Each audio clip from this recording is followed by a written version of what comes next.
Across Southern California, a new round of Santa Ana winds today are producing extremely critical fire conditions. Also today, the number of people known dead from these wildfires climbed to 25, and the size of the fire is now measured at 40,000 acres in the Los Angeles area. Here's NBC's Jay Gray from Altadena.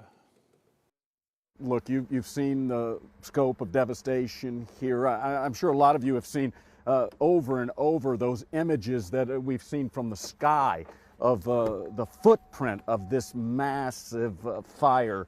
And the best, perhaps, perspective, though, of all of this, of what's been lost, is from the ground here. So we're going to try and show you that, moving through these burned out neighborhoods and just street after street reduced to rubble, ash, destruction that, as we've talked about for more than a week now, it stretches for miles here. And now, with the conditions calming a bit, with things getting a bit calmer, at least for a couple of days, you've got the situation of getting into these neighborhoods and figuring out exactly how you're going to try and start at this point to move forward somehow. And that's going to take a lot of work. What we know right now is that many of the assistance and disaster relief centers that are near these hardest hit neighborhoods, they're starting to open up. They're starting to function a bit better and starting to provide some help.